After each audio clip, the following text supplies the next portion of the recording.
नमस्कार दोस्तों, कैसे हैं आप सभी। मेरे ख्याल से अच्छे होंगे।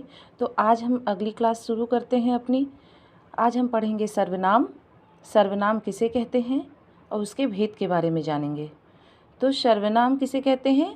संज्ञा के स्थान पर प्रयुक्त होने वाले शब्दों को सर्वनाम कहते हैं। जैसे मैं, तुम, हम, वे, आप आदि। हिंदी में कुल मिलाकर 11 सर्वनाम होते हैं। जैसे मैं, तुम, हम, वे, आप, कौन, क्या, जो, सो, कोई, कुछ, ये हिंदी के 11 सर्वनाम होते हैं। सर्वनाम का शाब्दिक अर्थ है सबका नाम। सर्वनाम। सर्वनाम के भेद के बारे में जानेंगे। सर्वनाम के 6 भेद होते हैं। नंबर 1, पुरुषवाचक सर्वनाम। पुरुषवाचक सर्वनाम क्या होता है? जहाँ पुरुषों के नाम के बदले आते हैं। मतलब पुरुषवाचक सर्वनाम पुरुषों हो, पुरुष में वो स्त्री आ गए या पुरुष दोनों आ जाते हैं, उनके नाम के बदले आते हैं, तो वहाँ पुरुषवाचक सर्वनाम होता है।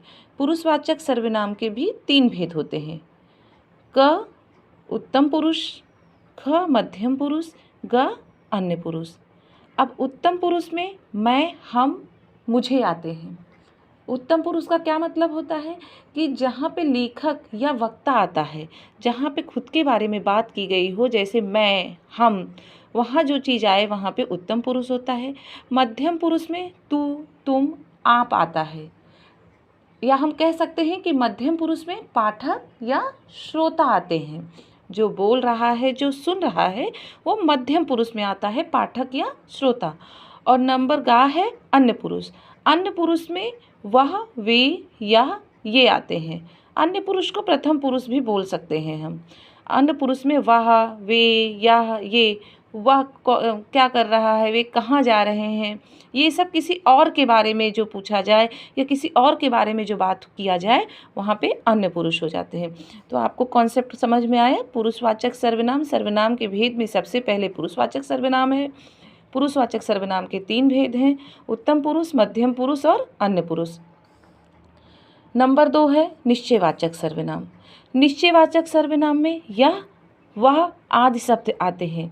निश्चयवाचक सर्वनाम किसे कहते हैं? जहाँ पे कोई चीज़ किसी चीज़ के लिए निश्चित हो, कि जैसे हम कह सकते हैं कि यह मेरी पेंसिल है, वह मेरी बुक है, वह मेरी किताब है। तो मुझे ये चीज़ निश्चित है कि यह पेंसिल मेरी है, वह बुक मेरी है, तो वहाँ पे निश्चयवाचक सर्वनाम होता है। क्वेश्चन नंबर 3 है अनिश्चयवाचक सर्वनाम। अनिश्चयवाचक सर्वनाम किसे कहते हैं? जिसका कोई निश्चित नहीं है, उसे हम अनिश्चयवाचक सर्वनाम कहते हैं। अनिश्चयवाचक सर्वनाम में कोई, कुछ आदि शब्द आते हैं। जैसे कि कोई जा रहा है, वह कुछ खा रहा है, तो यहाँ पे क्या होता है? कोई, कुछ, हमें जिसके बारे में निश्चित पता नहीं होता कि वो कौन जा रहा है, वो क्या खा रहा है, तो वहाँ पे जहाँ पे निश्चितता का बोध ना हो, वहाँ पे अनिश्चयवाचक सर्वनाम होता है। नंबर 4 होता है संबंधवाचक सर्वनाम। संबंधवाचक सर्वनाम क्या होता है? उसमें आते हैं जो, सो, जिससे कोई संबंध प्रकट किया जाए। जैसे कि जिस सर्वनाम से 2 वस्तुओं अथवा व्यक्तियों का पारस्परिक संबंध प्रकट होता है, उसे हम क्या कहते हैं? संबंधवाचक सर्वनाम कहते हैं। अब नंबर 5 है प्रश्नवाचक सर्वनाम। प्रश्नवाचक सर्वनाम में क्या आता है? कौन, क्या। जैसे मैं आपसे सवाल पूछ रही हूँ कि आपका क्या नाम है, आप कौन हो, तो वहाँ पे कौन और क्या आ रहा है, तो यहाँ पे प्रश्नवाचक सर्वनाम होगा। जिसके बारे में कुछ पूछा जाए, कुछ सवाल पूछा जाए, तो वहाँ पे प्रश्नवाचक सर्वनाम होता है। नंबर 6 है निजवाचक सर्वनाम। निजवाचक सर्वनाम में आपका खुद का बोध होता है, स्वयता का बोध होता है। जैसे आप खुद के लिए कुछ कर रहे हैं, तो वहाँ पे निजवाचक सर्वनाम आता है। तो धन्यवाद दोस्तों, आज की क्लास यहीं पे समाप्त होती है। हम सर्वनाम पे आधारित कुछ क्वेश्चन कल के वीडियो में देखेंगे।